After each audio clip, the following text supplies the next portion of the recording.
ಶ್ರೀ ಗುರುಭ್ಯೋ ನಮಃ. ರಾಮ ಶಂಭೂಕನ ವಧೆಯನ್ನು ಮಾಡಿ ಅಗಸ್ತ್ಯನ ಆಶ್ರಮಕ್ಕೆ ಬಂದು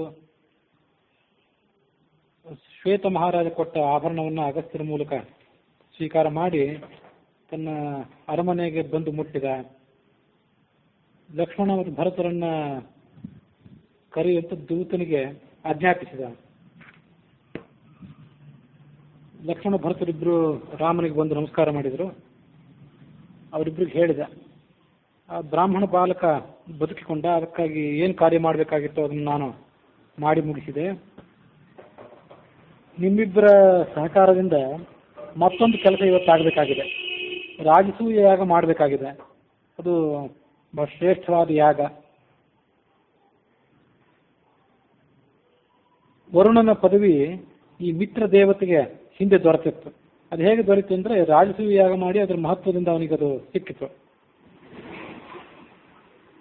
ಹಾಗೇನೆ ಚಂದ್ರ ರಾಜಸೂಯ ಯಾಗ ಮಾಡಿದ. ಎಲ್ಲ ಕಡೆ ಅವನ ಕೀರ್ತಿ ಬೆಳಗಿತು. ಅವನಿಗೆ ಅಂತ ಮಹತ್ವ, ಆ ಪದವಿ ಇದೆಲ್ಲ ದೊರೆತದ್ದು ರಾಜಸೂಯ ಯಾಗದಿಂದ.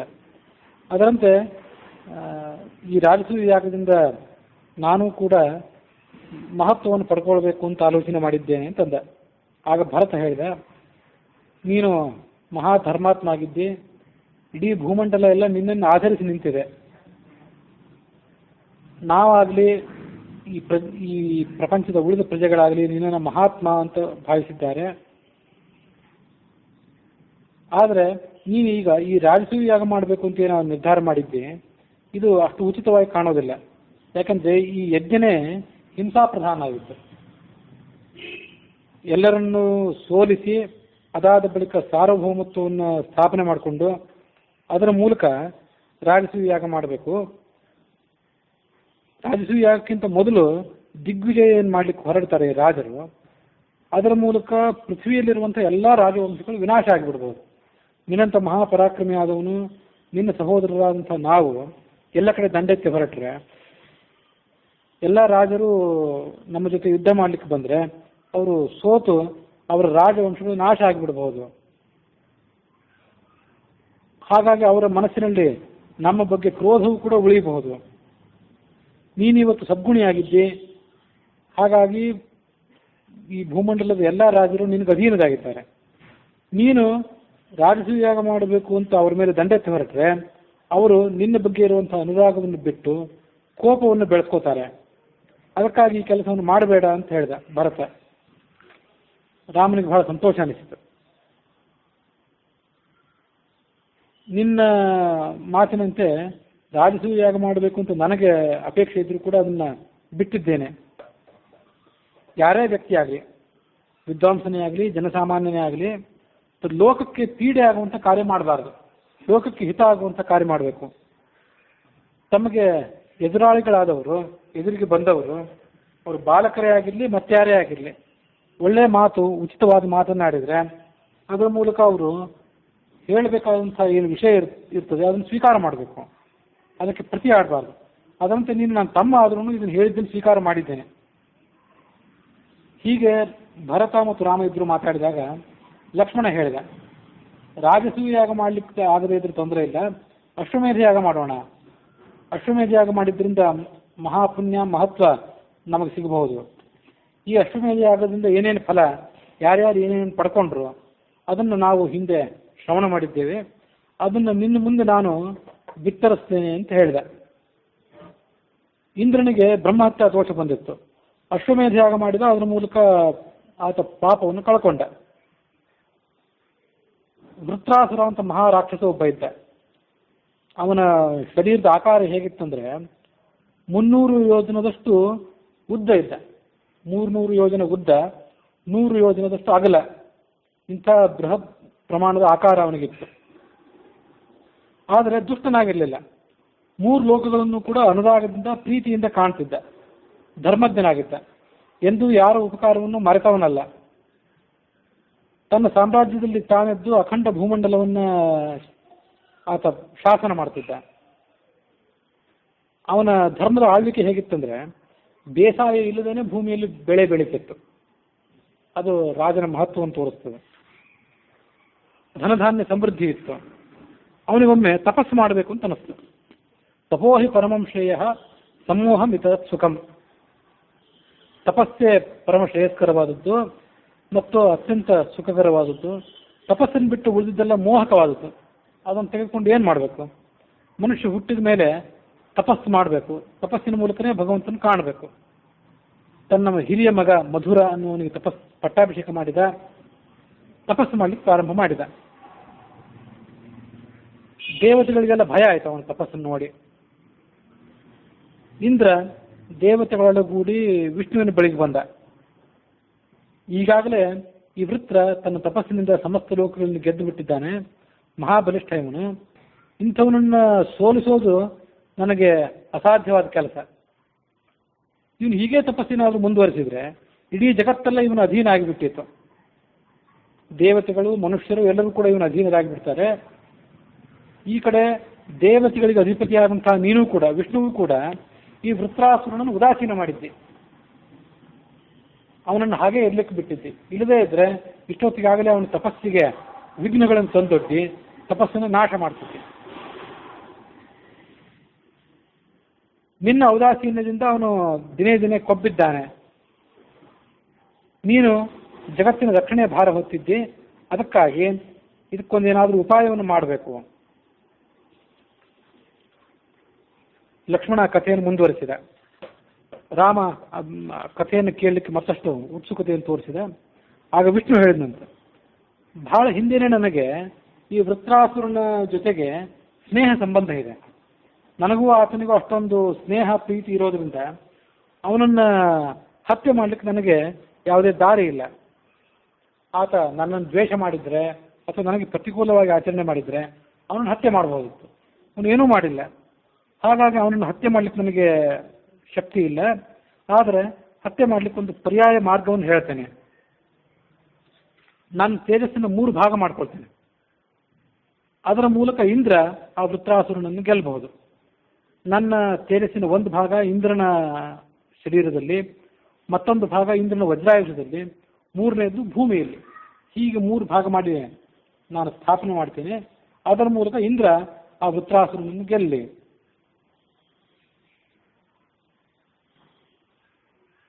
ದೇವತೆಗಳೆಲ್ಲ ವೃತ್ರ ತಪಸ್ಸು ಮಾಡ್ತಿದ್ದಂಥ ಪ್ರದೇಶಕ್ಕೆ ಹೋದರು.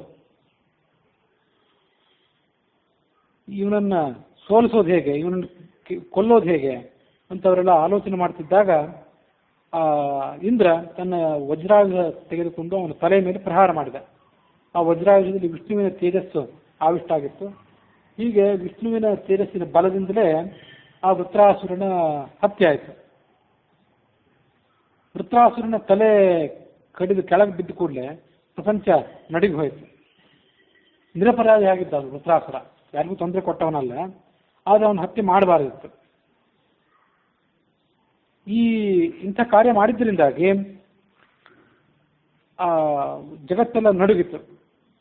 ಮತ್ತು ಇಂಥ ಒಂದು ಕಾರ್ಯ ಮಾಡಿದ್ರಿಂದ ಆ ಇಂದ್ರನಿಗೂ ಬಹಳ ಚಿಂತೆ ಆಯಿತು, ಇದನ್ನೇನು ಮಾಡ್ಬೇಕಿನ್ನ ಅಂತ. ಅವನು ಈ ದೇವತೆಗಳು ತನ್ನ ಸಾಮ್ರಾಜ್ಯ ಇದನ್ನೆಲ್ಲ ಬಿಟ್ಟು ಕೊಟ್ಟು ಅಂಧಕಾರ ಇದ್ದಂಥ ಒಂದು ಪ್ರದೇಶಕ್ಕೆ ಹೊರಟು ಹೋದ. ಲೋಕಾಲೋಕ ಪರ್ವತ ಅಂತ ಒಂದು ಪರ್ವತ ಹೇಳ್ತಾರೆ. ಆ ಪರ್ವತದ ಇನ್ನೊಂದು ಭಾಗದಲ್ಲಿ, ಲೋಕಾಲೋಕ ಪರ್ವತದ ಒಂದು ಭಾಗದಲ್ಲಿ ಬೆಳಕು, ಮತ್ತೊಂದು ಭಾಗದಲ್ಲಿ ಕತ್ತಲಿದೆ ಅಂತೆ. ಆ ಕತ್ತಲಿದ್ದಂಥ ಪ್ರದೇಶಕ್ಕೆ ಹೊರಟೋಗಿಬಿಟ್ಟ ಅವನು. ಅವನು ಎಲ್ಲಿ ಹೋದರೂ ಅವನನ್ನ ಈ ಬ್ರಹ್ಮಹತ್ಯಾ ದೋಷ ಅಂತ ಅನ್ನೋದು ಬಿಡಲಿಲ್ಲ. ಬ್ರಹ್ಮಹತ್ಯಾ ದೋಷ ಅವನನ್ನು ಸ್ತ್ರೀ ರೂಪದಿಂದ ಬೆನ್ನಟ್ಟಿತ್ತು. ದೇವತೆಗಳು ವಿಷ್ಣುವನ್ನು ಮತ್ತೆ ಪ್ರಾರ್ಥನೆ ಮಾಡಿದರು. ನೀನು ನಿನ್ನ ತೇಜಸ್ಸಿನ ಮೂಲಕ ವೃತ್ರಾಸುರನ್ನೇನೋ ಹತ್ಯೆ ಮಾಡಿದಿ, ಆದರೆ ಅದರ ಮೂಲಕ ಇಂದ್ರನಿಗೆ ಬ್ರಹ್ಮಹತ್ಯೆ ಬಂದಿದೆ. ಅದಕ್ಕೂ ಪರಿಹಾರವನ್ನು ನೀನೇ ಹೇಳಬೇಕು. ಮಾಮೇವ ಯಜತಾಂ ಶಕ್ರಃ ಪಾವಯಿಷ್ಯಾಮಿ ವಜ್ರಿಣಂ. ಇಂದ್ರ ನನ್ನ ಸಲುವಾಗಿ ಯಜ್ಞ ಮಾಡಲಿ, ನನ್ನನ್ನು ಉದ್ದೇಶಿಸಿಕೊಂಡು ಯಜ್ಞ ಮಾಡಲಿ, ನಾನು ಅವನನ್ನು ಪವಿತ್ರಗೊಳಿಸ್ತೇನೆ. ಪುಣ್ಯೇನ ಹಯಮೇಧೇನ ಮಾಮಿಷ್ಟ್ವಾ ಪಾಕಶಾಸನಃ ಪುನರೇಷ್ಯತಿ ದೇವಾನಾಂ ಇಂದ್ರತ್ವ ಮಕುತೋ ಭಯ. ಮಾಮಿಷ್ಟ್ವ, ನನ್ನನ್ನೇ ಕುರಿತು ಯಜ್ಞ ಮಾಡಲಿ. ಆ ಅಶ್ವಮೇಧ ಯಾಗಕ್ಕೆ ಎಲ್ಲ ಥರದ ಪಾಪಗಳು ಪರಿಹಾರ ಆಗಿ ಮಾಡಿದವನಿಗೆ ಎಲ್ಲ ಥರದ ಅಭೀಷ್ಟಗಳನ್ನು ಕೊಡುವಂಥ ಶಕ್ತಿ ಇದೆ. ಅದಕ್ಕಾಗಿ ಅಶ್ವಮೇಧ ಯಾಗ ಮಾಡಲಿ ಅಂತ ವಿಷ್ಣು ಹೇಳಿದ.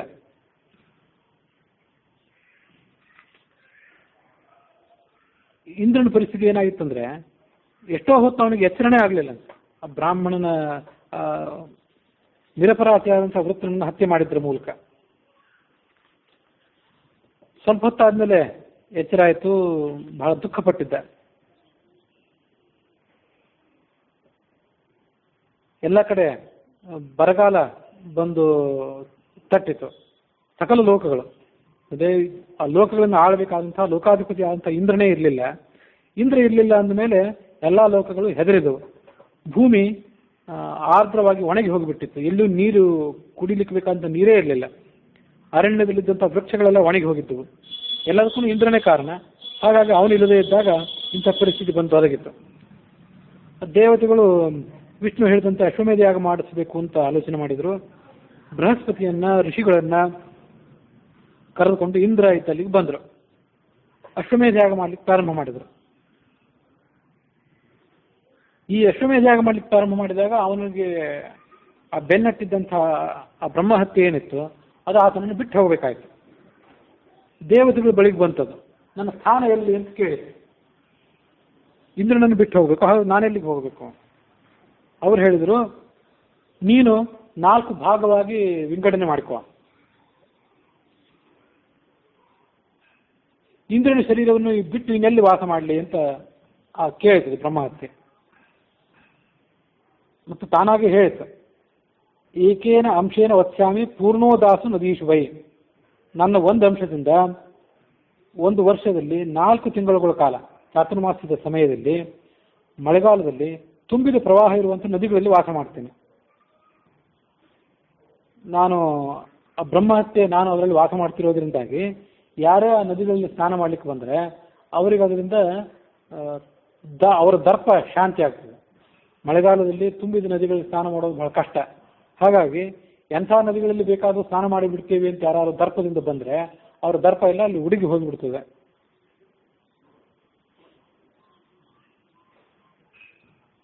ಅದಕ್ಕಾಗಿ ಚಾತುರ್ಮಾಸ್ಯದ ಸಂದರ್ಭದಲ್ಲಿ ನದಿಗಳಲ್ಲಿ ಸ್ನಾನ ಮಾಡಬಾರದು ಅಂತ ಕೆಲವರು ಹೇಳ್ತಾರೆ.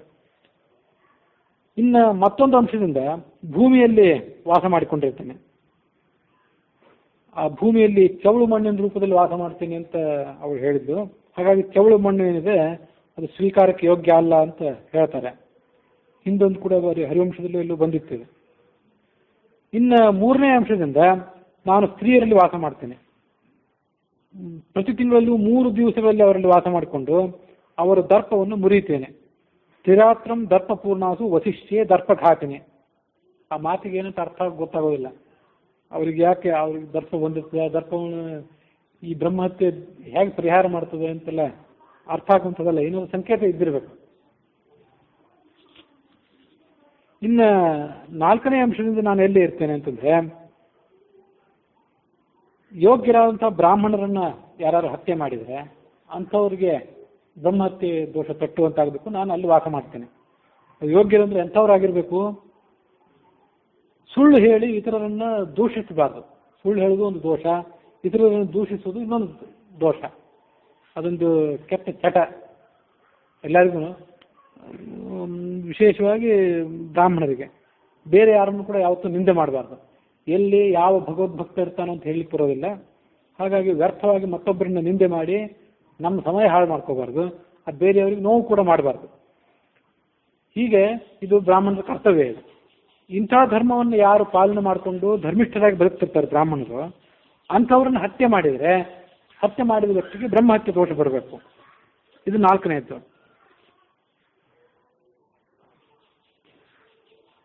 ಹಾಗೆ ಆಗಲಿ ಅಂದ್ರೆ ಅವರು ದೇವತೆಗಳು, ನಿನಗೆ ವಾಸ ಇವತ್ತು ದುರ್ಲಭ ಆಗಿದೆ, ಎಲ್ಲಿ ಇರಬೇಕು ಅನ್ನೋದು ದೊಡ್ಡ ಪರಿಸ್ಥಿತಿ, ನಿನಗೆ ಸಂಕಟದ ಪರಿಸ್ಥಿತಿ ಬಂದಿದೆ, ಈ 4 ಜಾಗಗಳನ್ನ ನೀನು ಅಪೇಕ್ಷೆ ಪಟ್ಟಿದ್ದೆ, ಅಲ್ಲೇ ಇರು. ಬ್ರಹ್ಮಹತ್ಯೆ ದೇವತೆ ಅಲ್ಲಿಂದ ಅದೃಶ್ಯವಾಯಿತು. ಇಂದ್ರ ಪಾಪರಹಿತನಾದ, ನಿಶ್ಚಿಂತನಾದ. ಅದರಂತೆ ನೀನು ಅಶ್ವಮೇಧ ಯಾಗ ಮಾಡು ಅಂತ ಲಕ್ಷ್ಮಣ ರಾಮನಿಗೆ ಹೇಳಿದ. ರಾಮನಿಗೂ ಬಹಳ ಸಂತೋಷ ಅನಿಸ್ತು. ಆಯ್ತು, ವೃತ್ರಾಸುರನ ಕಥೆ, ಅಶ್ವಮೇಧ ಯಾಗದ ಫಲ, ಇದನ್ನೆಲ್ಲ ನೀನು ಹೇಳಿದ್ದು ಸರಿಯಾಗಿದೆ. ನನಗೂ ಒಂದು ಕಥೆ ನೆನಪು ಬರ್ತದೆ. ಕರ್ದಮ ಪ್ರಜಾಪತಿ ಅಂತ ಏನಿದ್ದ, ಅವನಿಗೆ ಇಲ್ಲ ಅಂತ ಒಬ್ಬ ಮಗ ಇದ್ದ. ಆತನು ಕೂಡ ಅಶ್ವಮೇಧ ಯಾಗ ಮಾಡಿ ತನ್ನ ಅಪೇಕ್ಷೆಗಳನ್ನು ಈಡೇರಿಸಿಕೊಂಡದ್ದು ಒಂದು ಕಥೆ ಇದೆ. ಅದು ನೆನಪಿಗೆ ಬರ್ತಿದೆ. ಬಾಲ್ಮೀಕ ದೇಶಕ್ಕೆ ಅಧಿಪತಿಯಾಗಿದ್ದ ಆ ಇಲ ಅನ್ನುವನು. ಪ್ರಜೆಗಳನ್ನ ಧರ್ಮದ ರೀತಿಯಿಂದ ಪಾಲನೆ ಮಾಡ್ತಿದ್ದ, ಶಾಂತ ಸ್ವಭಾವದವನಾಗಿದ್ದ. ಆದರೆ ಕುಪಿತನಾದರೆ ಜಗತ್ತು ಅವನಿಗೆ ಹೆದರುತ್ತಿತ್ತು. ಒಮ್ಮೆ ಸೇನಾಪತಿಗಳ ಒಡಗೂಡಿ ಆನೆ ಕುದುರೆಗಳ ಒಡಗೂಡಿ ಒಂದು ಕಾಡಿಗೆ ಬೇಟೆ ಆಡಬೇಕು ಅಂತ ಹೊರಟ. ಎಷ್ಟೇ ಬೇಟೆ ಆಡಿದ್ರೂ ಅವನಿಗೆ ತೃಪ್ತಿ ಆಗಲಿಲ್ಲ. ಮುಂದೆ ಒಂದು ಪ್ರದೇಶಕ್ಕೆ ಹೋದ. ಆ ಹಿಮಾಲಯದ ಒಂದು ಪ್ರದೇಶ ಅದು. ಅಲ್ಲಿ ಕಾರ್ತಿಕೇಯ ಕಂದ ಅದು ಹುಟ್ಟಿದ ಪ್ರದೇಶ ಅದು. ಆ ಪ್ರದೇಶದ ಮಹತ್ವ ಎಂಥದ್ದಿತ್ತು ಅಂದರೆ, ಶಿವ ಮತ್ತು ಪಾರ್ವತಿಯರಿಬ್ಬರು ತಮ್ಮ ಗಣಗಳ ಜೊತೆ ವಿಹಾರ ಮಾಡುವಂಥ ಪ್ರದೇಶ ಅದು. ಶಿವ ಪಾರ್ವತೀ ದೇವಿಯ ಸಂತೋಷಕ್ಕಾಗಿ ತಾನೂ ಕೂಡ ಸ್ತ್ರೀರೂಪ ಧಾರಣೆ ಮಾಡಿ ಒಂದು ನದಿಯಲ್ಲಿ ಆ ಪಾರ್ವತಿ ಜೊತೆ ವಿಹಾರ ಮಾಡ್ತಿದ್ದ. ಮಹಾದೇವನೇ ಸ್ತ್ರೀರೂಪ ಧಾರಣೆ ಮಾಡಿದ್ರಿಂದ ಆ ಪ್ರದೇಶದಲ್ಲಿರುವಂಥ ಉಳಿದ ಗಂಡು ಪ್ರಾಣಿಗಳು, ವೃಕ್ಷಗಳು ಎಲ್ಲ ಸ್ತ್ರೀಲಿಂಗ ಆಗಿಬಿಟ್ಟಿದ್ವು.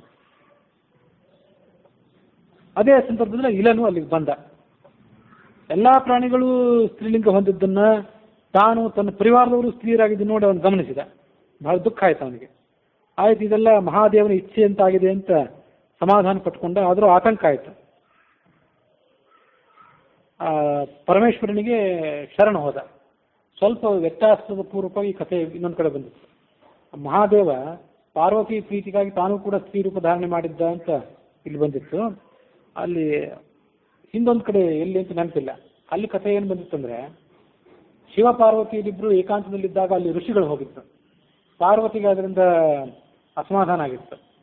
ಪಾರ್ವತಿಯ ಅಪೇಕ್ಷೆಯಂತೆ ಶಿವ ವರ ಕೊಟ್ಟಿದ್ದ, ನಾವು ಏಕಾಂತದಲ್ಲಿರುವಂಥ ಈ ಪ್ರದೇಶದಲ್ಲಿ ಬೇರೆ ಯಾವುದೇ ಪುರುಷ ಬಂದರೆ ಆತ ಅವರೆಲ್ಲರೂ ಸ್ತ್ರೀ ಆಗಿಬಿಡಬೇಕು, ನಿನಗದರಿಂದ ಸಂಕೋಚ ನಾಚಿಕೆಗೆ ಅವಕಾಶ ಇರಬಾರದು ಅಂತ ಶಿವ ವರ ಕೊಟ್ಟಿದ್ದ. ಹೀಗೆ ವರನೋ ಅಥವಾ ಶಾಪನೋ ಅದರ ಮೂಲಕವಾಗಿ ಅಲ್ಲಿ ಈ ಇಲ ಹೋದಾಗ ಅವನು ಸ್ತ್ರೀ ಆಗಬೇಕಾಯ್ತು ಅಂತ ಹಿಂದೊಂದು ಕಡೆ ಕಥೆ ಬಂದಿತ್ತು. ಇಲ ನಮಸ್ಕಾರ ಮಾಡಿದ. ಶಿವ ಹೇಳಿದ, ನಮಸ್ಕಾರ ಮಾಡಿದ್ದಿ, ಎದ್ದೇಳು, ಏನು ಬೇಕಾದ್ರೂ ವರ ಕೇಳ, ಪುರುಷತ್ವ ಒಂದನ್ನು ಬಿಟ್ಟು. ಇವನಿಗೆ ಬೇಕಾಗಿದ್ದೇ ಪುರುಷತ್ವ, ಏನು ವರನೇ ಕೇಳಲಿಲ್ಲ. ಇನ್ನು ಈ ಶಿವನ ಶರಣ ಹೋಗಿ ಉಪಯೋಗ ಇಲ್ಲ ಅಂತ ಆಲೋಚನೆ ಮಾಡಿ ಆ ಪಾರ್ವತಿ ದೇವಿ ಕಾಲಿಗೆ ಬಿದ್ದ ಅವನು. ಎಲ್ಲರಿಗೂ ವರ ಕೊಡ್ತಿ, ತ್ರಿಲೋಕಕ್ಕೆ ಅಧಿಪತಿ ನೀನು, ನನ್ನನ್ನು ಅನುಗ್ರಹಿಸು ಅಂತ ಹೇಳಿದ್ಲು ಅವಳು. ಇಲ್ಲ ಅವಳನ್ನು ಕೇಳಿದ. ಆಗ ಅವಳು ಹೇಳಿದ್ಲು, ಪುರುಷತ್ವ ಪ್ರಾಪ್ತಿ ರೂಪವಂತ ವರನೇ ನಿನಗೀಗ ಬೇಕಾಗಿದೆ, ಅದು ನನಗೂ ಗೊತ್ತು. ನಾನು ಮತ್ತು ಶಿವ ಇಬ್ಬರೂ ಕೂಡ ಅರ್ಧಾಂಗಿಗಳು, ಇಬ್ಬರು ಸೇರೇ ಒಂದು ಶರೀರ. ಹಾಗಾಗಿ ಇದರ ಅರ್ಧ ಭಾಗ ವರವನ್ನು ಕೊಡಬೇಕಾದವನು ಶಿವನೇ, ಇನ್ನು ಅರ್ಧ ಭಾಗವನ್ನು ನಾನು ಕೊಡಬಲ್ಲೆ. ಈಗ ನಿನಗೆ ಬೇಕಾಗಿದ್ದು ಪುರುಷತ್ವ. ಅಂತೂ ಪುರುಷತ್ವದ ಒಂದು ಭಾಗ ನನ್ನಿಂದ ಸಿಗಬೇಕು, ಇನ್ನೊಂದು ಭಾಗ ಶಿವನಿಂದ ಸಿಗಬೇಕು. ಶಿವ ಸಾಧ್ಯ ಇಲ್ಲ ಅಂತ ಹೇಳಿಬಿಟ್ಟಿದ್ದಾನೆ. ಹಾಗಾಗಿ ನನ್ನ ಕೈಯಿಂದ ಏನು ಸಾಧ್ಯ ಆಗ್ತದೋ ಅದನ್ನಷ್ಟು ನಾನು ಈಡೇರಿಸ್ತೀನಿ ಅಂದ್ಲು ಅವಳು. ಅರ್ಧಸ್ಯ ದೇವೋ ವರದಃ, ದೇವ ಶಿವ ಅರ್ಧಸ್ಯ ವರದಃ, ವರಾರ್ಧಸ್ಯ ತವಹ್ಯಹಂ, ಉಳಿದ ಅರ್ಧವನ್ನು ನಾನು ಈಡೇರಿಸಬಲ್ಲೆ. ತಸ್ಮಾದ್ ಅರ್ಧಂ ಗ್ರಹಣತ್ವಂ ಸ್ತ್ರೀ ಪುಂಸೋರ್ ಯಾವದಿಚ್ಛಸಿ, ಇನ್ನು ಉಳಿದ ಅರ್ಧ ನಾನು ಕೊಡ್ತೇನೆ. ನಿನ್ನ ಜೀವಮಾನದಲ್ಲಿ ಅರ್ಧ ಪುರುಷತ್ವ ನಾನು ನಿನಗೆ ಕೊಡ್ತೀನಿ. ಯಾವಾಗ ಬೇಕು ನಿನಗೆ, ಕಾಲದ ವ್ಯವಸ್ಥೆಯನ್ನು ನೀನೇ ಆಯ್ಕೆ ಮಾಡ್ಕೊ. ಯಾವಾಗ ಪುರುಷನಾಗಿರ್ತಿ, ಯಾವಾಗ ಸ್ತ್ರೀ ಆಗಿರ್ತಿ, ಅದು ನಿನ್ನ ಅಪೇಕ್ಷೆಗೆ ಬಿಟ್ಟಿತ್ತು, ಅದನ್ನ ಹೇಳು ಅಂದ್ಲು ಅವಳು. ಆಯ್ತು, ಇಷ್ಟಾದರೂ ಸಿಕ್ಕಿದೆಯಲ್ಲ ಅಂತ ಅವನು ಆಲೋಚನೆ ಮಾಡಿದ. ಒಂದು ಮಾಸ ಸ್ತ್ರೀ ಆಗಿರ್ತೇನೆ, ಮತ್ತೊಂದು ಮಾಸ ಪುರುಷನಾಗಿರ್ತೇನೆ, ಹೀಗೆ ನನ್ನ ಆಯುಷ್ಯ ಕಳಿತೇನೆ, ಇದನ್ನಾದರೂ ವರ ಕೊಡು ಅಂತ ಇವಾಗ ಕೇಳ್ಕೊಂಡ. ಹಾಗೆ ಆಗಲಿ ಅಂತ ಹೇಳಿದ್ದವಳು. ಇದರಿಂದ ನಿನ್ಗೆ ಇನ್ನೊಂದು ಅನುಕೂಲ ಏನಂದ್ರೆ, ಪುರುಷನಾಗಿದ್ದಾಗ ಹಿಂದಿನ ತಿಂಗಳು ಸ್ತ್ರೀ ಆಗಿದ್ದೆ ಅಂತ ನಿನಗೆ ನೆನಪಿರೋದಿಲ್ಲ, ಮತ್ತೆ ಸ್ತ್ರೀ ಆದಾಗ ಹಿಂದಿನ ತಿಂಗಳು ಪುರುಷನಾಗಿದ್ದೆ ಅಂತ ನೆನಪಿರೋದಿಲ್ಲ. ಅಂತೂ ಎರಡೂ ಕಾಲವನ್ನು ಸುಖವಾಗಿ ಕಳೆಯುತ್ತೆ. ಅದರಂತೆ ಆ ಪುರುಷ ಸ್ತ್ರೀ ವ್ಯವಸ್ಥೆಯ ಮೂಲಕ ಆತ ತನ್ನ ಕಾಲ ಕಳೆಯಲಿಕ್ಕೆ ಪ್ರಾರಂಭ ಮಾಡಿದ. ಮುಂದಿನ ಕಥೆ ಹೇಳು ಅಂದ್ರು ಅವರಿಬ್ರು, ಲಕ್ಷ್ಮಣ ಮತ್ತು ಭರತರಿಬ್ರು.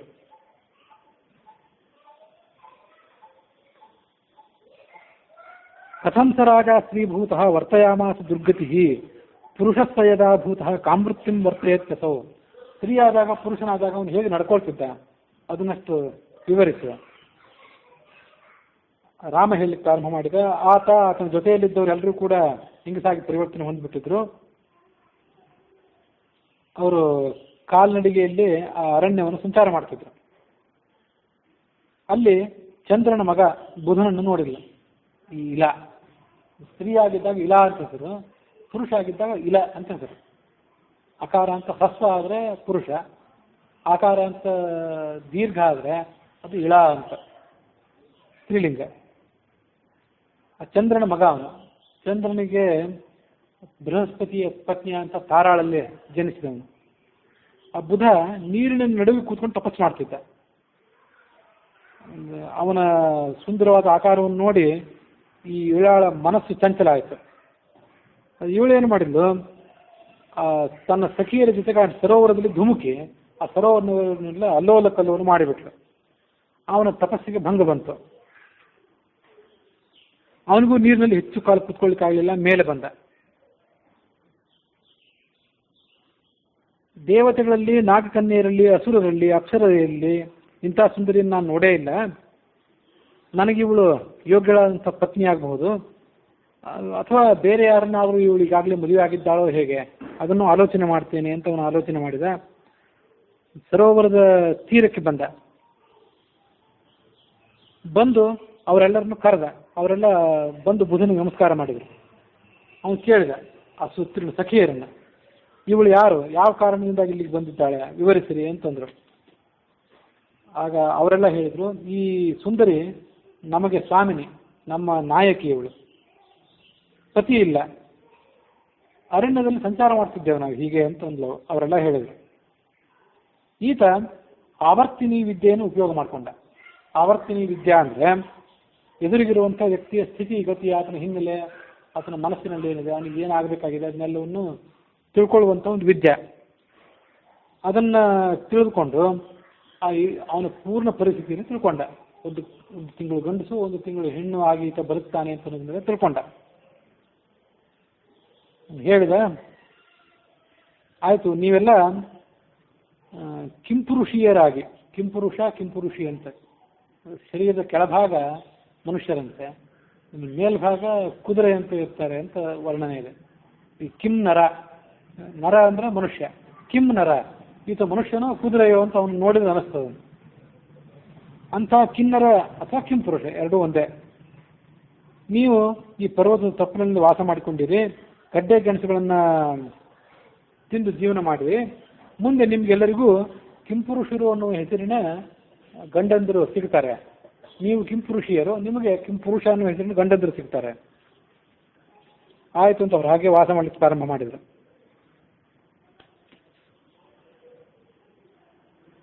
ಮುಂದೆ ಆ ಬುಧ ಹೇಳಿದ ಆ ಇಲಾಗೆ, ನನ್ನನ್ನು ಪ್ರೀತಿಯ ದೃಷ್ಟಿಯಿಂದ ನೋಡು, ನನ್ನನ್ನು ಸ್ವೀಕಾರ ಮಾಡುವಂತ ಕೇಳಿದ. ಅವಳು ಹೇಳಿದ್ಲು, ನಾನು ಸ್ವತಂತ್ರಳಾಗಿದ್ದೇನೆ, ನಿನಗೆ ವಶವರ್ತಿ ನಾನು, ನಿನ್ನ ಇಚ್ಛೆಯಂತೆ ಆಗಲಿ ಅಂತ ಹೇಳಿದ್ಲು. ಈಗ ಅವರು ಆ ವೈಶಾಖ ಮಾಸವನ್ನು, ಒಂದು ತಿಂಗಳನ್ನು ಕಳೆದ. ಒಂದು ತಿಂಗಳಾದ ಬಳಿಕ ಬೆಳಗಿನ ಹೊತ್ತಿನಲ್ಲಿ ಆತ ಬ್ರಾಹ್ಮಣ ಮುಹೂರ್ತದಲ್ಲಿ ಎದ್ದು ಬುಧ ಸರೋವರಕ್ಕೆ ಹೋಗಿ ತಪಸ್ಸು ಮಾಡಲಿಕ್ಕೆ ನೀರಿನಲ್ಲಿ ಕೂತಿದ್ದ. ಆದರೆ ಬೆಳಗಿನ ಹೊತ್ತಿನಲ್ಲಿ ಈತ ಗಂಡಸಾಗಿದ್ದ. ಹಾಸಿಗೆ ಮೇಲೆ ಕೂತಿದ್ದವನು ಎದ್ದು ನೋಡಿದವನು ಗಂಡಸಾಗಿದ್ದ. ಹಿಂದೆ ಸ್ತ್ರೀ ಆಗಿದ್ದೇನೆ ಅಂತ ನೆನಪಿರಲಿಲ್ಲ ಅವನಿಗೆ.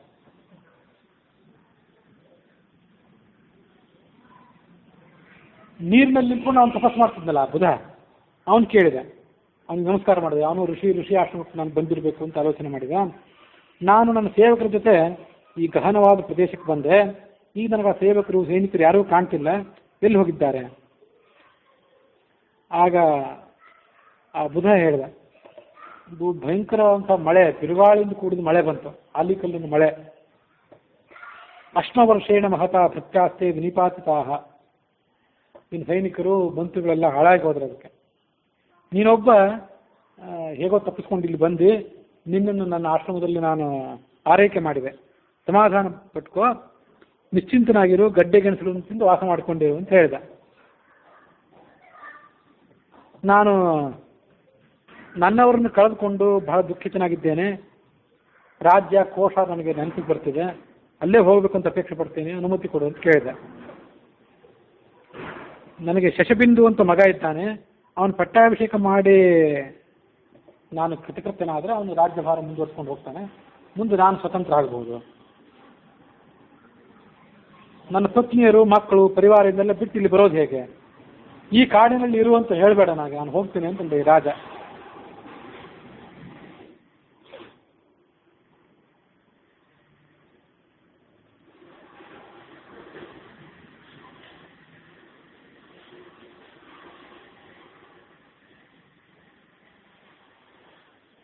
ಆಗ ಬುಧ ಹೇಳಿದ, ಆಯಿತು, ನೀನು ನನ್ನ ಮಾತಿನಂತೆ 1 ವರ್ಷ ಇಲ್ಲಿ ವಾಸ ಮಾಡ್ಕೊಂಡಿರು, ಮುಂದೆ ಬೇಕಾದರೆ ನಿನ್ನ ನಾಡಿಗೆ ರಾಜ್ಯಕ್ಕೆ ನೀನು ಹೋಗುವಂತೆ, ನಿನಗೆ ಏನು ಒಳ್ಳೇದಾಗಬೇಕು ಅದನ್ನು ನಾನು ಮಾಡ್ತೇನೆ ಅಂತ. ಈ ರಾಜನಿಗೆ ಏನಾಯ್ತು, ಅವನ ಮೇಲೆ ವಿಶ್ವಾಸ ಬಂತು.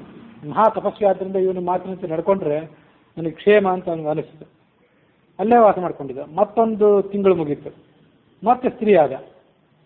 ಈ ಇಳ ಸ್ತ್ರೀ ಆದಾಗ ಆ ಬುಧ ಮತ್ತು ಇಳ ಇವರಿಬ್ಬರ ದಾಂಪತ್ಯ ನಡೆಯಿತು. ಪುರುಷನಾದಾಗ ಧರ್ಮಾನುಷ್ಠಾನ ಮಾಡ್ತಿದ್ದ. ಧರ್ಮಾನುಷ್ಠಾನ ಮಾಡ್ತಿದ್ದ ಮತ್ತು ತತ್ವೋಪದೇಶ ಮಾಡ್ತಿದ್ದ ಅಂತ ಇದೇ ರಾಮಾಯಣದಲ್ಲಿ ಮೊದಲನೇ ಬಾಲಕಾಂಡದಲ್ಲಿ, ವಾಲ್ಮೀಕಿ ರಾಮಾಯಣದ ಬಾಲಕಾಂಡದಲ್ಲಿ ಬುಧ ಅವನಿಗೆ ತತ್ವೋಪದೇಶ ಮಾಡ್ತಿದ್ದ 1 ತಿಂಗಳು ಅಂತ ಹೀಗೆ ಕಥೆ ಬಂದಿತ್ತು. 9ನೇ ತಿಂಗಳಿನಲ್ಲಿ ಆ ಬುಧನ ಸಮಾಗಮದ ಫಲವಾಗಿ ಒಂದು ಪುತ್ರನನ್ನ ಹೆತ್ತ. ಅವನಿಗೆ ಪುರೂರವಸ್ ಅಂತ ಹೆಸರು ಬಂತು. ಚಂದ್ರನ ಮೊಮ್ಮಗ ಅವನ, ಬುಧನ ಮಗ. ಅದರಂತೆ ಅಂಥ ಸುಂದರವಾದಂಥ ರೂಪನೂ ಅವನಿಗಿತ್ತು. ರಾಜನಿಗೆ ಧರ್ಮಯುಕ್ತವಾದಂಥ ಕಥೆಗಳನ್ನು ಹೇಳ್ತಿದ್ದಂತೆ ಈ ಬುಧ. ಇದು ಈ ಸರ್ಗದಲ್ಲಿ ಕೂಡ ಇದೆ.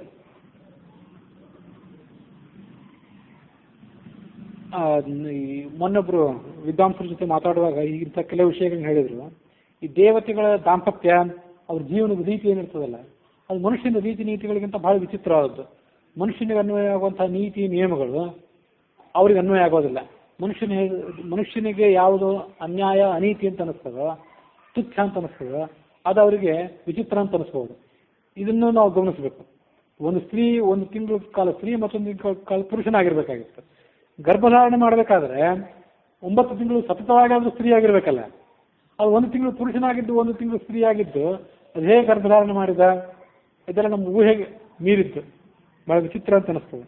ಆದರೆ ಅವರೆಲ್ಲ ಮಹಾರಾಜರು, ರಾಜೋತ್ತಮರು ಮತ್ತು ದೇವತೆಗಳು ಅನೇಕ ಕಲ್ಪಗಳ ಪರ್ಯಂತ ಸಾಧನೆ ಮಾಡಿದವರಾದ್ರಿಂದ ಅವರಿಗೆ ಇದಷ್ಟು ವಿಚಿತ್ರ ಅಂತ ಅನಿಸ್ತದೆ. ಕಾಮಕ್ಕೆ ವಶರಾದರು ಅಂತ ಅನಿಸ್ತದೆ ನಮಗೆ. ಬುಧ ಇಳಾಳನ್ನು ನೋಡಿ ಕಾಮಕ್ಕೆ ವಶನಾದ.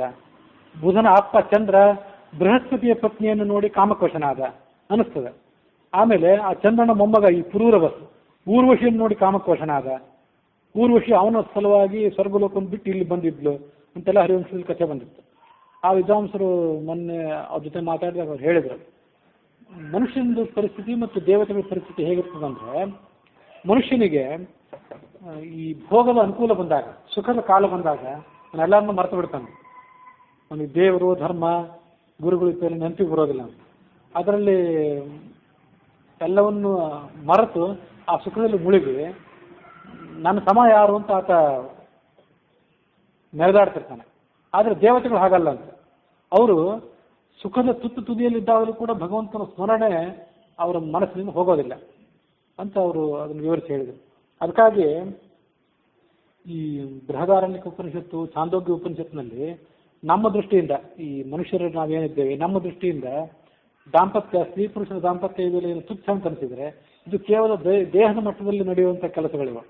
ಆದರೆ ಅವರು ಅಂಥದ್ರಲ್ಲಿ ಕೂಡ ಭಗವಂತನ ಸನ್ನಿಧಾನವನ್ನು ಕಾಣ್ತಾರೆ. ಹಾಗಾಗಿ ಚಂದ್ರ ಆ ತಾರೆಯನ್ನ, ಬುಧ ಇಳಾಳನ್ನ, ಆಮೇಲೆ ಊರ್ವಶಿಯನ್ನ ಮೋಹಿಸಿದ್ರು ಅಂತಂದ್ರು ಅಂಥ ಭೋಗದಲ್ಲೂ ಕೂಡ ಅವರು ಭಗವಂತನ ಸನ್ನಿಧಾನ, ಭಗವಂತನ ಅಸ್ತಿತ್ವ ಅದನ್ನು ಮರೆಯೋದಿಲ್ಲ. ಅವರು ಅದನ್ನು ಕೂಡ ದೇವರ ಪೂಜೆಯಲ್ಲಿ ಸ್ವೀಕಾರ ಮಾಡ್ತಾರೆ. ಕಥೆಗಳನ್ನ ಓದಿದಾಗ ಮೇಲ್ನೋಟಕ್ಕೆ ಇವರೆಲ್ಲ ನಮ್ಗಿಂತ ಏನು ಪ್ರತ್ಯೇಕವಾಗಿ ಕಾಣೋದಿಲ್ಲ. ನಾವು ಹೇಗೆ ತುಚ್ಛವಾಗಿ ವರ್ತಿಸ್ತೇವೋ ಹಾಗೆ ಅವರು ತುಚ್ಛವಾಗಿ ವರ್ತಿಸ್ತಾರಲ್ಲ ಅಂತ ಕೆಲವರು ಹಾಸ್ಯವಾಗಿ ಮಾತಾಡ್ತಾರೆ. ಏನ್ರಿ ಅವರೇ ಮಾಡಿದ್ರು ನಮ್ದೇನು ಗತಿ ಅಂತಾರೆ ಕೆಲವರು. ಅದು ಅಷ್ಟು ಸುಲಭವಾಗಿ ಮಾತಲ್ಲ. ಅವರು ಅಂಥ ಸಂದರ್ಭದಲ್ಲಿಯೂ ಕೂಡ ಭಗವಂತನ ಅಸ್ತಿತ್ವವನ್ನು ಮರೆಯೋದಿಲ್ಲಂತೆ. ತನ್ನಲ್ಲಿ ನಾರಾಯಣನ ಸನ್ನಿಧಾನ, ತನ್ನ ಸಂಘಕ್ಕೆ ಬಂದಂಥ ಸ್ತ್ರೀಯಲ್ಲಿ ಲಕ್ಷ್ಮೀ ಸನ್ನಿಧಾನವನ್ನು ಅವ್ರು ಮರೆಯೋದಿಲ್ಲ. ಅದನ್ನು ಭಗವಂತನ ಪೂಜೆ ಅಂತ ತಿಳ್ಕೊತಾರಂತೆ. ಹಾಗೆ ತಿಳ್ಕೊಳ್ಬೇಕು ಅಂತ ಉಪನಿಷತ್ತುಗಳಲ್ಲಿದೆ. ಯಾವ ಉಪನಿಷತ್ತು ಅಂತ ಈಗ ನೆನಪಿಗೆ ಬರ್ತಿಲ್ಲ. ಹಾಗಾಗಿ ಅದನ್ನು ಅವ್ರು ಮರೆಯೋದಿಲ್ಲ. ಆದ್ದರಿಂದ ಅವರಿಗೆ ಅಂಥ ರೀತಿಯಾದಂಥ ಸುಖಗಳು, ಅಂಥ ವೈಭೋಗ ಅದೆಲ್ಲ ಅವರಿಗೆ ಸಿಗ್ತದೆ ಭಗವಂತನ ಆಶೀರ್ವಾದದಿಂದ, ಭಗವಂತನ ಅನುಗ್ರಹದಿಂದ. ಅದಕ್ಕಾಗಿ ಅವ್ರಿಗೆ ಅದನ್ನೆಲ್ಲ ಮಾಡ್ತಾರೆ. ಮತ್ತು ಅವರಿಂದ ಮಕ್ಕಳು ಹುಟ್ಟೋದೇನಿದೆ, ಚಂದ್ರನಿಂದ ಬುಧ ಹುಟ್ಟಿದ್ದು, ಬುಧನಿಂದ ಪೂರ್ವರವಸ್ ಹುಟ್ಟಿದ್ದು, ಪೂರ್ವರವಸ್ನಿಂದ ಮತ್ತೆ ಆಯು, ಪ್ರತ್ಯಾಯು ಇತ್ಯಾದಿ 4-5 ಜನ ಹುಟ್ಟಿದ್ರು ಅಂತೆಲ್ಲ ಇದೆ. ಇದೆಲ್ಲ ಹುಟ್ಟಿದ್ದೇನಿದೆ ಇದು ಜಗತ್ತಿನ ಕಲ್ಯಾಣಕ್ಕಾಗಿ. ಮುಂದೆ ಚಂದ್ರವಂಶ ಬೆಳೆದು ಬಂತು. ಆ ಚಂದ್ರವಂಶದಲ್ಲೇ ಪಾಂಡವರು ಜನಿಸಿದರು. ಹೀಗೆ ಅವ್ರು ಮಾಡೋದು ತಮ್ಮ ಶರೀರದ ವಾಂಛೆಯನ್ನು ತೀರಿಸ್ಕೊಳ್ಳಿಕ್ಕಾಗಿ ಮಾಡ್ತಾರೆ ಅಂತಲ್ಲ, ಜಗತ್ತಿನ ಕಲ್ಯಾಣಕ್ಕಾಗಿ ಮಾಡ್ತಾರೆ ಅಂತ ಅನ್ನೋದನ್ನ ಒಂದು ಅಂಶ ಮೊನ್ನೆೊಬ್ಬರು ವಿದ್ವಾಂಸರ ಜೊತೆ ಮಾತಾಡುವಾಗ ಅವ್ರು ಹೇಳಿದರು.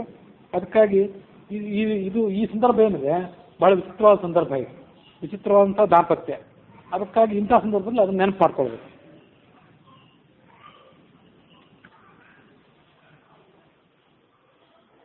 ಲಕ್ಷ್ಮಣ ಭರತರು ಮತ್ತೆ ಕೇಳಿದರು, ಮುಂದೆ ಏನಾಯ್ತು ಅದನ್ನು ಹೇಳಿ. ರಾಮ ಹೇಳಿದ, 1 ಮಾಸದಲ್ಲಿ ಎಲ್ಲ ಮುಗಿದಿತ್ತು. ಇದನ್ನು ಗಮನಿಸ್ಬೇಕು. ಇವನಿಗೆ ಪುರುಷತ್ವವನ್ನೇ ಕೊಡಬಾರ್ದು ಅಂತ ಆಲೋಚನೆ ಮಾಡಲಿಲ್ಲ ಬುಧ. ನನ್ನ ಹೆಂಡತಿಯಾಗಿ ನಸಿಕೆಗೆ ಎದ್ದು ಬಿಡಲಿ ಅಂತ ಆಲೋಚನೆ ಮಾಡಲಿಲ್ಲ. 1 ವರ್ಷ ಇರುವ ಮುಂದೆ ನಿನಗೆ ಏನು ಮಾಡಬೇಕು ಅದನ್ನು ಮಾಡ್ತೀನಿ ಅಂತ ಹೇಳಿದ್ದಲ್ಲ, ಅದರಂತೆ ಮಾಡಿದ್ನಿ.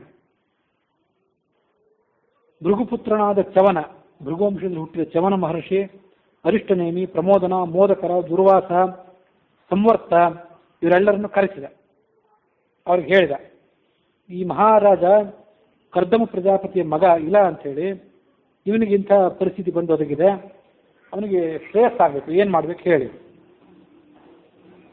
ಸ್ವಯಂ ಕರ್ದಮ ಪ್ರಜಾಪತಿನೇ ಅಲ್ಲಿಗೆ ಬಂದಾಗ ಅವನ ಜೊತೆ ಪುಲಸ್ತ್ಯ, ಕ್ರತು, ವಶಕ್ಕಾರ, ಓಂಕಾರ ಇವರೆಲ್ಲ ಬಂದರು. ಬೇರೆ ಬೇರೆ ರೀತಿ ಆಲೋಚನೆ ಮಾಡಿದರು, ಏನು ಮಾಡಬೇಕು ಅಂತ. ಆಗ ಕರ್ದಮ ಪ್ರಜಾಪತಿ ಹೇಳಿದ, ನಾಣ್ಯಂ ಪಶ್ಚಾನು ಭೈಷಜ್ಯಂ ಅಂತರ ವೃಷಭಧ್ವಜಂ. ಈ ಪರಿಸ್ಥಿತಿ, ಈ ರಾಜನಿಗೆ ಏನು ಪರಿಸ್ಥಿತಿ ಬಂದಿದೆ, 1 ತಿಂಗಳ ಕಾಲ ಸ್ತ್ರೀ, 1 ತಿಂಗಳ ಕಾಲ ಪುರುಷನಾಗಿ ಬದುಕಬೇಕಾದಂಥ ಪರಿಸ್ಥಿತಿ, ಇದಕ್ಕೆ ಸರಿಯಾದಂಥ ಔಷಧ ಕೊಡುವವನಂದ್ರೆ ವೃಷಭಧ್ವಜ, ಸ್ವಯಂ ಶಿವ ಒಬ್ಬನೇ. ಆ ಶಿವನಿಗೆ ಅತ್ಯಂತ ಪ್ರಿಯಕರವಾದಂಥ ಔಷಧ ಅಂದರೆ ಅಶ್ವಮೇಧ ಯಜ್ಞ. ಆ ಅಶ್ವಮೇಧ ಯಜ್ಞವನ್ನೇ ಇವನು ಮಾಡಲಿ, ಸಾಮಾನ್ಯರು ಮಾಡ್ಲಿಕ್ಕೆ ಸಾಧ್ಯ ಇಲ್ಲ. ಅದಕ್ಕೆ ಎಲ್ಲರಿಗೂ ಯೋಗ್ಯ ಅನ್ನಿಸ್ತದೆ. ಸಂವರ್ತನ ಶಿಷ್ಯ ಅವನು, ಮರುತ್ ಅಂತ ಹೆಸರಿನವನು, ರಾಜರ್ಷಿ, ರಾಜನೂ ಹೌದು, ರಾಜನೂ ಆಗಿದ್ದ ಮರುತ್ತನ್ನವನು. ಅಶ್ವಮೇಧ ಯಾಗ ಮಾಡ್ಲಿಕ್ಕೆ ಬೇಕಾದಂಥ ಸಾಮಗ್ರಿಗಳನ್ನೆಲ್ಲ ಸಿದ್ಧಪಡಿಸಿದ. ಬುಧನ ಆಶ್ರಮ ಸಮೀಪದಲ್ಲಿ ಅಶ್ವಮೇಧ ಯಾಗ ನಡೆಯಿತು. ರುದ್ರ ಸಂತುಷ್ಟನಾದ, ಅಲ್ಲಿಗೆ ಬಂದ, ಎಲ್ಲರಿಗೂ ಹೇಳಿದ, ಎಲ್ಲರೂ ಭಕ್ತಿಯಿಂದ ಅಶ್ವಮೇಧ ಯಾಗ ಮಾಡಿದ್ದೀರಿ, ಈ ಇಲನಿಗೆ ಪ್ರೀತಿಯಾಗುವಂಥ ಯಾವುದಾದ್ರು ಕೆಲಸ ಮಾಡಬೇಕು, ನಾನು ಏನು ಮಾಡಬೇಕು ಹೇಳಿ. ಈತ 1 ತಿಂಗಳ ಕಾಲ ಇಳ, ಮತ್ತೊಂದು ಕಾಲ ಇಲ ಆಗೋದು ಬೇಡ, ಶಾಶ್ವತವಾಗಿ ಇಲ ಆಗುವಂತ ಅನುಗ್ರಹಿಸಿರಿ ಅಂದ್ರೆ ಅವರೆಲ್ಲ. ಹಾಗೆ ಆಗಲಿ ಅಂತ ಹೇಳಿ ಶಿವ ಅಲ್ಲಿಂದ ಅದೃಶ್ಯನಾಗಿಬಿಟ್ಟ. ಹೀಗೆ ಅವನಿಗೆ ಶಾಶ್ವತ ಪುರುಷತ್ವ ಬಂದ ಮೇಲೆ ಋಷಿಗಳೆಲ್ಲ ಅಲ್ಲಿಂದ ಹೊರಟು ಹೋಗಿಬಿಟ್ರು. ಮುಂದೆ ಇಲ್ಲ ಆ ಬಾಲ್ಮೀಕ ದೇಶವನ್ನು ಬಿಟ್ಟು ಗಂಗಾ ಯಮುನಾ ನದಿಗಳ ನಡುವೆ ಪ್ರತಿಷ್ಠಾನಪುರ ಅನ್ನುವ ಹೆಸರಿನ ಮತ್ತೊಂದು ನಗರವನ್ನು ನಿರ್ಮಾಣ ಮಾಡಿದ. ತನ್ನ ಬಾಲ್ಮೀಕ ದೇಶ ಏನಿತ್ತು ಅಲ್ಲಿ ಶಶಬಿಂದು ಅಂತ ಹೆಸರಿನ ತನ್ನ ಮಗನನ್ನ ಬಿಟ್ಟಿದ್ದ. ಆ ಪ್ರತಿಷ್ಠಾನಪುರವನ್ನು ಇಲ್ಲನೇ ರಾಜ್ಯಭಾರ ಮಾಡ್ತಿದ್ದ. ತಾನು ಇರೋ ತನಕ ತಾನು ರಾಜ್ಯಭಾರ ಮಾಡಿ ತನ್ನ ಅವಸಾನದ ಸಮಯದಲ್ಲಿ ತನ್ನ ಮಗ, ತಾನು ಹೆಣ್ಣಾಗಿದ್ದಾಗ ತನಗೆ ಹುಟ್ಟಿದಂಥ ಪುರೂರವಸ್ಥೆ ಏನಿದ್ದ ಅವನನ್ನು ಅಲ್ಲಿ ಪಟ್ಟಾಭಿಷಿಕ್ತನಾಗಿ ಮಾಡಿದ. ತಾನು ಗಂಡಸಾಗಿದ್ದಾಗ ಇದ್ದಂಥ ರಾಜ್ಯ ಹಿಂದಿನ ರಾಜ್ಯ, ಅದು ಬಾಲ್ಮೀಕ ರಾಜ್ಯ. ಅಲ್ಲಿ ಶಶಬಿಂದು, ಇಲ್ಲಿ ಪುರೂರವಸ್. ಆ ಹೆಣ್ಣಾಗಿದ್ದಾಗ ಜನಿಸಿದಂಥ ಪುರೂರವಸ್ ಮೇಲೆ ಹೆಚ್ಚು ಪ್ರೀತಿ ಇತ್ತಂತ ಅವನಿಗೆ. ಅಂತೂ ಇಲ್ಲಿಲ್ಲ, ಅದು ಎಲ್ಲಿ ಹೋಗಿದೆ ಅಂತ ನೆನಪಿಲ್ಲ, ಅಂತೂ ಹಾಗೆಲ್ಲೋ ಒಂದು ಮಾಹಿತಿ ನೆನಪಿಗೆ ಬಂತು ಆಕಸ್ಮಿಕವಾಗಿ. ಹೀಗೆ ಅಶ್ವಮೇಧ ಯಾಗ ಅಂದರೆ ಸಾಮಾನ್ಯವಾದದ್ದಲ್ಲ. ಇಂದ್ರನ ಬ್ರಹ್ಮಹತ್ಯೆಯನ್ನು ಕಳೆದದ್ದು ಅಸಾಧ್ಯವಾದಂಥ ಕೆಲಸ, ಇದು ನಿಸರ್ಗ ವಿರುದ್ಧವಾದಂಥ ಕೆಲಸ. ಮೊದಲು ಗಂಡಸಾಗಿದ್ದವನು ಹೆಂಗಸಾಗಿ 1 ತಿಂಗಳು ಹೆಂಗಸು, ಮತ್ತೊಂದು ತಿಂಗಳು ಗಂಡಸಾಗಿದ್ದದ್ದೇ ಒಂದು ವಿಚಿತ್ರ. ಅದನ್ನು ಕಳೆದು ಮತ್ತೆ ತನ ಅವನಿಗೆ ಬಂದದ್ದೇ ಅದೊಂದು ವಿಚಿತ್ರ. ಇದೆಲ್ಲ ಸಾಧ್ಯ ಆಗಿದ್ದು ಅಶ್ವಮೇಧ ಯಾಗದ ಫಲದಿಂದ. ಹೀಗೆ ಅಶ್ವಮೇಧ ಯಾಗದ ಫಲದಿಂದ ಬರೋದಿದೆ. ಅದಕ್ಕಾಗಿ ನಾವು ಕೂಡ ಅಶ್ವಮೇಧ ಯಾಗವನ್ನು ಮಾಡೋಣ. ರಾಜಸೂಯ ಯಾಗ ಬೇಡ ಆದರೆ ಏನಂತೆ, ಅಶ್ವಮೇಧ ಯಾಗ ಮಾಡೋಣ ಅಂತ ರಾಮ ಹೇಳಿದ. ಅದಕ್ಕೆ ಅವರು ಕೂಡ ಒಪ್ಪಿದರು ಅಂತನ್ನುವಲ್ಲಿಗೆ ಇವತ್ತಿನ ಕಥೆ ಮುಕ್ತಾಯ ಆಗಿದೆ.